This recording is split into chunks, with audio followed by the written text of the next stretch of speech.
जय माता दी। आप सभी भक्तों को माता के नवरात्रि उत्सव की बहुत बहुत शुभ मंगल कामनाएं। माता दुर्गा आदि शक्ति भवानी पराशक्ति आप सभी की मनोकामनाएं मंगल कामनाएं पूर्ण करें। आइए भक्ति चैनल पर आज हम देवी दुर्गा के अवतार की कथा श्रवण करेंगे। आज की कथा श्रवण करने से पहले प्लेलिस्ट में जाकर माता की कथा जो कि हम इस भाग से पहले कह चुके हैं वह आप ज़रूर श्रवण कर लें।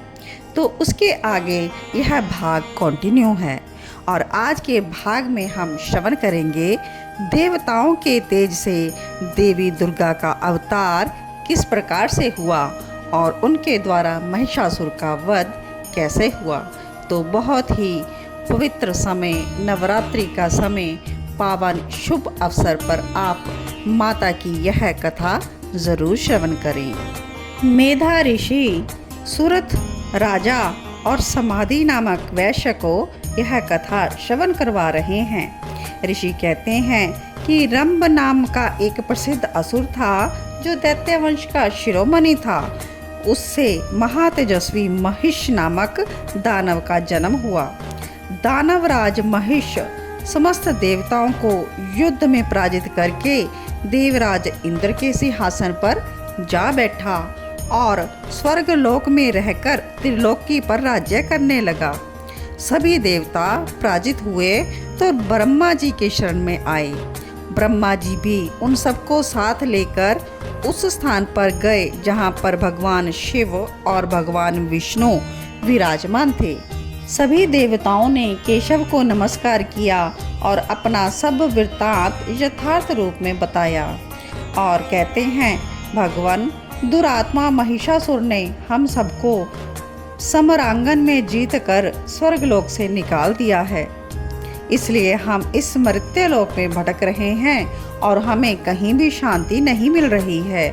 उस असुर ने इंद्र आदि देवताओं की बहुत ही बुरी दुर्दशा की है। सूर्य, चंद्रमा, वरुण, कुबेर, यम, इंद्र, अग्नि, वायु, गंधर्व इन सबके तथा अन्य लोगों के जो भी कर्तव्य कर्म हैं उन सबको वह पापात्मा असुर स्वयं ही करता है। उसने दैत्य पक्ष को अभय दान कर दिया है, इसलिए हम सब देवता आपकी शरण में आए हैं। आप हमारी रक्षा करें। आप उस असुर के वध का शीघ्र ही कोई उपाय सोचें, क्योंकि आपके अलावा इस कार्य को करने में कोई भी समर्थ नहीं है।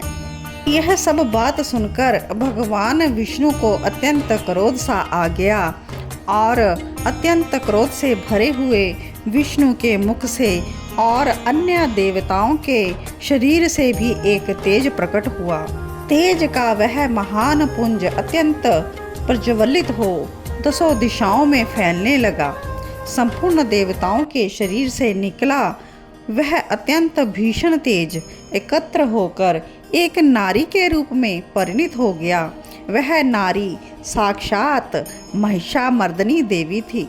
उनका प्रकाशमान मुख भगवान के मुख से प्रकट हुआ था। भुजाएं विष्णु जी के तेज से उत्पन्न हुई थी। केश यमराज के तेज से आविर्भूत हुए थे। उनके दोनों स्तन चंद्रमा के तेज से प्रकट हुए थे।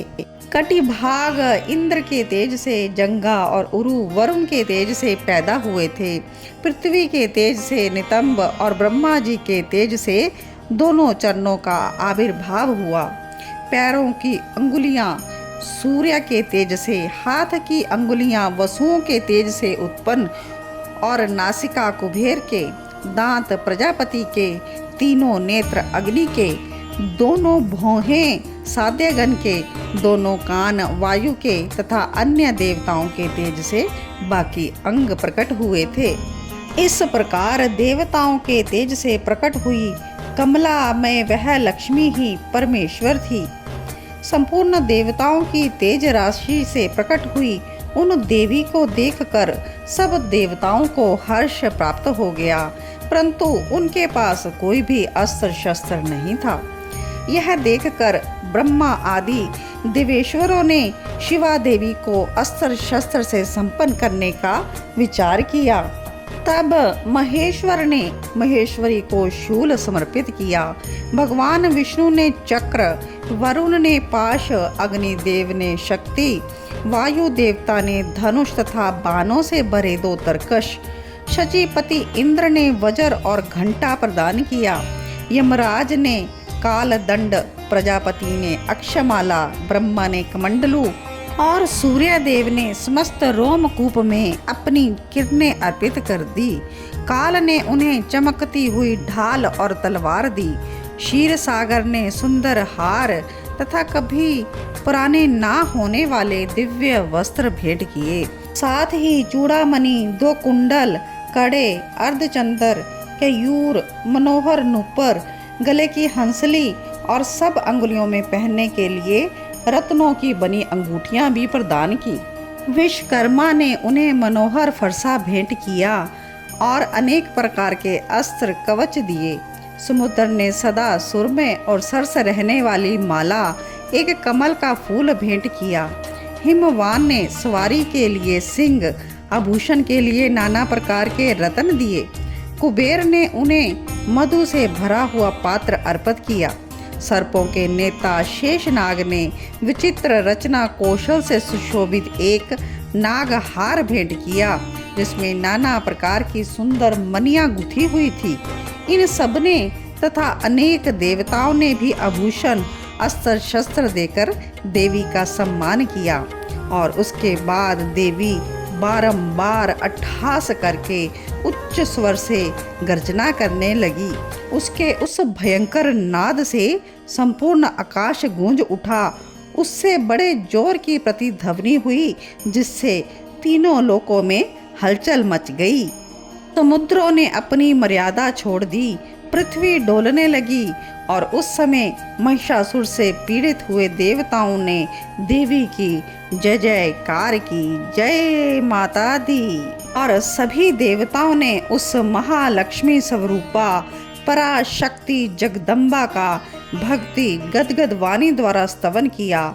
संपूर्ण त्रिलोकी को शोभग्रस्त देखकर देववैरी दैत्य अपनी समस्त सेना को कवच आदि से सुसज्जित कर हाथों में हथियार ले सहसा उठ खड़े हुए।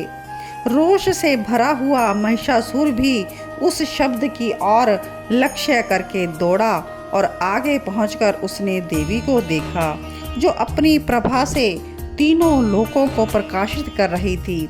इस समय महिषासुर के द्वारा पालित करोड़ों शस्त्रधारी महावीर वहां आ पहुंचे।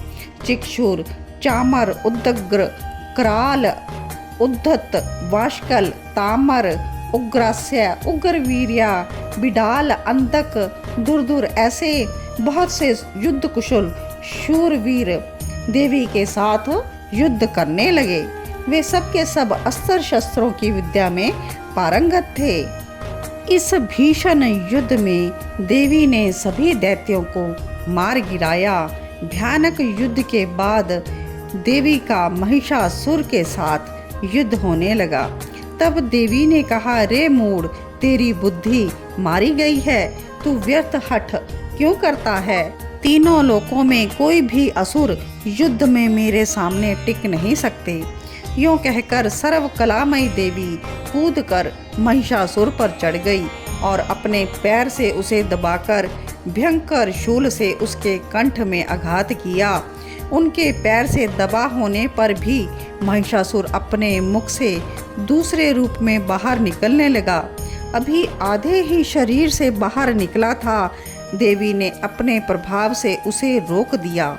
आधा निकला होने पर भी वह महाअधम दैत्य देवी के साथ युद्ध करने लगा। तब देवी ने बहुत बड़ी तलवार के साथ उसका सिर काट दिया, उस असुर को धराशायी कर दिया। फिर तो सभी सैनिक हाय हाय करके नीचे मुख किए भयभीत हो रणभूमि से भागने लगे और त्राही त्राही पुकारने लगे। तो इस प्रकार से देवी दुर्गा ने महिषासुर नामक भयानक असुर का वध किया। इंद्र आदि सभी देवताओं ने देवी की स्तुति की। गंधर्व गीत गाने लगे, अप्सराएं नृत्य करने लगी। तो इस प्रकार आप सभी ने देवी दुर्गा के अवतार की कथा श्रवण की। अभी जय जयकार करेंगे, दुर्गा देवी की जय हो, पराशक्ति जगदम्बा की जय हो। जब अधर्म बढ़ता है और धर्म की हानि होती है, तब तब भगवान किसी रूप में अवतार लेते हैं। देवी के दुर्गा अवतार में अन्य किन राक्षसों का वध किया गया, यह आगे की कथा श्रवण करने के लिए नेक्स्ट पार्ट को कंटिन्यू किया जाएगा। आप सभी भक्तजन नेक्स्ट कथा ज़रूर श्रवण कीजिएगा और इस भाग को भी ज़्यादा से ज़्यादा शेयर कीजिएगा। जो व्यूअर्स नए आ रहे हैं चैनल पर, चैनल को सब्सक्राइब ज़रूर कर दें। नेक्स्ट भाग में हम श्रवण करेंगे कि किस प्रकार से देवी ने चंड, मुंड, धूम्रलोचन, रक्त बीज इत्यादि राक्षसों का वध किया। तो देवी की कथा, अमृतमयी कथा ज़रूर श्रवण करें। आप सभी को नवरात्रों की बहुत बहुत शुभकामनाएं। जय माता दी।